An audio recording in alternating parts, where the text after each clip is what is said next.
Je m'engage et je participe. Quelques lettres, mais qui signifient beaucoup pour l'avenir de la planète et de l'humanité.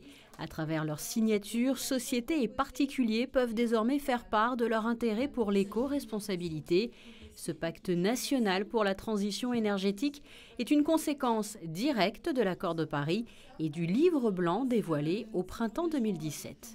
On s'était engagé à faire le pacte pour la transition énergétique, ça y est, ça sort aujourd'hui.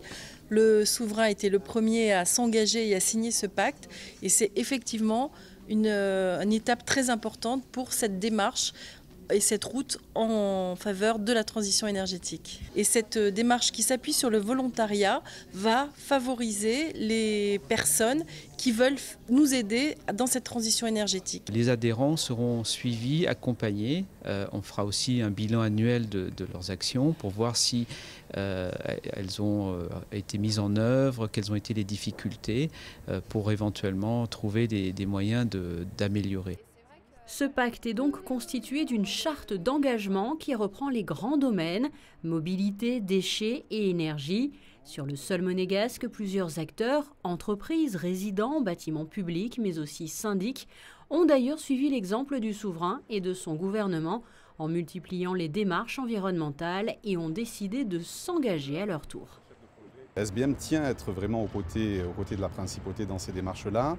Et voilà, le Neptune est une réalisation incontestablement qui en ayant atteint ce degré de certification très bien de l'organisme de certification BREEAM, va vraiment dans ce sens-là. Pour moi, c'est une façon plus officielle en fait, d'officialiser justement un pacte que je m'étais fait à moi-même il y a ça plus d'1 an. Où en fait j'aimerais un jour ne plus produire de déchets et j'ai fait le vœu en fait de changer de méthode de consommation tout simplement. Favoriser des produits locaux, c'est-à-dire acheter des citrons de Menton et pas des citrons qui ont fait l'Atlantique. Après ça va être l'emballage, donc favoriser aussi du verre, parce que le verre après on peut réutiliser le bocal par exemple. Il y a quelques idées judicieuses que vous nous avez déjà transmises. Par exemple pour se démaquiller, qu'est-ce que vous utilisez? L'huile de coco.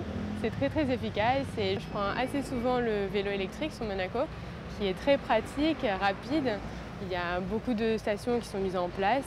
Alors si vous aussi vous souhaitez contribuer et permettre à la principauté d'atteindre moins 50% d'émissions de gaz à effet de serre en 2030 et une neutralité carbone en 2050, 2 adresses transition-énergétique.gouv.mc et pnte@gouv.mc.